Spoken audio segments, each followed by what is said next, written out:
नमस्कार दोस्तों, कैसे हैं आप सभी। मुझे उम्मीद है कि आप सब बहुत ही अच्छे होंगे। दोस्तों, आज 12 जनवरी है और आज राष्ट्रीय युवा दिवस है। तो सबसे पहले आप सभी को राष्ट्रीय युवा दिवस की हार्दिक शुभकामनाएं। दोस्तों, हम लोग सबसे पहले जानेंगे कि 12 जनवरी को राष्ट्रीय युवा दिवस क्यों मनाया जाता है। तो आप सभी को हम बताना चाहेंगे कि हम सभी के आदर्श भारत के महापुरुषों में से एक स्वामी विवेकानंद जी का जन्म 12 जनवरी 1863 को कोलकाता में हुआ था। इनके बचपन का नाम नरेंद्र नाथ दत्त था और इसके बाद में थोड़े ही दिन बाद वहाँ के एक शासक थे जिनका नाम था अजीत सिंह। उन्होंने इनका नाम विवेकानंद रखा। 1894 में भारत सरकार ने एक घोषणा की कि हम लोग प्रत्येक वर्ष 12 जनवरी को स्वामी विवेकानंद जी की जयंती पर हर साल राष्ट्रीय युवा दिवस मनाएंगे। तब से आज तक हम लोग 12 जनवरी को राष्ट्रीय युवा दिवस मना रहे हैं। तो अब हम लोग बात करेंगे स्वामी विवेकानंद से जुड़ी 5 बातें जिसे हर व्यक्ति को अपने जीवन में उतारना चाहिए। सबसे पहली बात, स्वामी विवेकानंद जी ने कभी कहा था कि उठो, जागो और निरंतर तब तक चलते रहो जब तक कि लक्ष्य की प्राप्ति ना हो जाए। दोस्तों, इस कथन से संबंधित एक कहानी बहुत ही प्रसिद्ध है। कहा जाता है कि एक व्यक्ति जो है विवेकानंद जी के पास पहुंचा और कहा कि गुरुदेव, हमें लक्ष्य की प्राप्ति कैसे होगी। तो स्वामी विवेकानंद जी ने कहा, जो आप अपने साथ कुत्ता लेके आए हैं, पहले इसको टहला कर लाइए। वह व्यक्ति कुत्ते को टहलाने निकल जाता है और थोड़ी देर बाद लौट के आता है।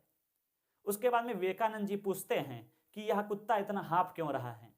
तो उस व्यक्ति ने जवाब दिया कि गुरुदेव, जब हम इसको टहलाने ले गए थे तो यह इधर उधर ज़्यादा दौड़ रहा था, इसके चलते यह थक गया है, इसलिए हाँफ रहा है। स्वामी विवेकानंद जी मुस्कुराते हैं और कहते हैं कि यही आपके भी प्रश्न का उत्तर है।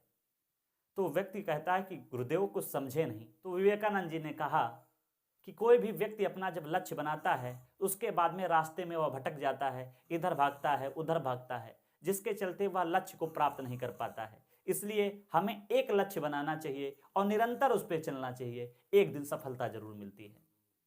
स्वामी विवेकानंद जी से जुड़ी दूसरी बात, नारी का सम्मान करें। दोस्तों, एक बार स्वामी विवेकानंद जी पेरिस गए हुए थे। वहां पे एक महिला ने स्वामी विवेकानंद जी से कहा कि मैं आपसे विवाह करना चाहती हूँ।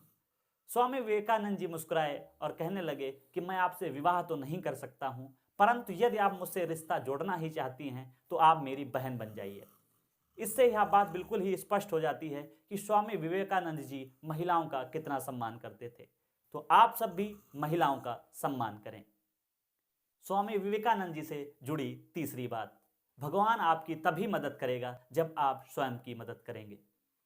दोस्तों, इस कथन से संबंधित एक कहानी बहुत ही प्रसिद्ध है। कहा जाता है कि एक नगर में एक बार बाढ़ आ गई तो वहां पे हाहाकार मच गई। धीरे धीरे नगर के लोग बाहर जाने लगे, परंतु एक व्यक्ति उसमें ऐसा था जो बाहर जाने को तैयार नहीं था।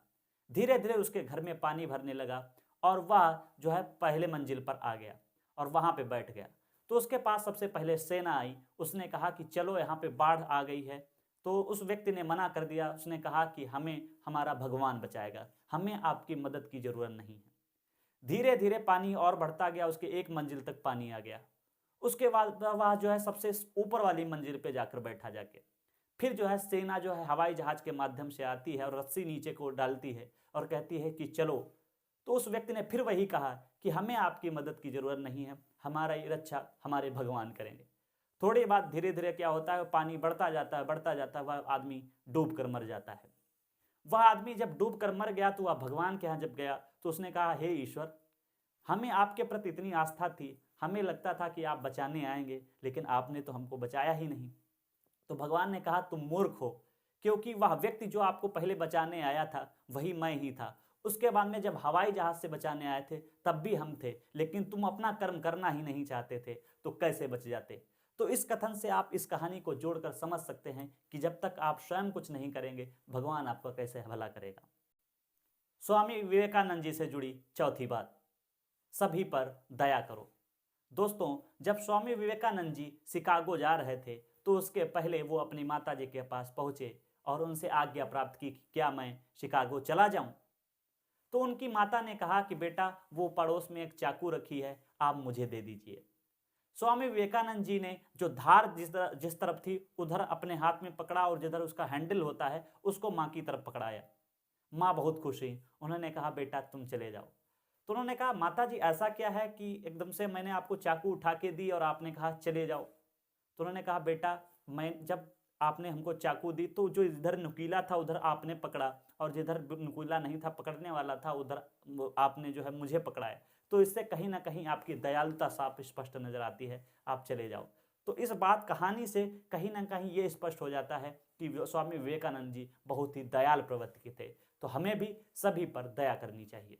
स्वामी विवेकानंद जी से जुड़ी पांचवी बात। स्वामी विवेकानंद जी ने कहा था कि किसी भी विचार को 3 चरणों से होकर गुजरना पड़ता है, उपहास, इसके बाद में विरोध और सबसे लास्ट में स्वीकार।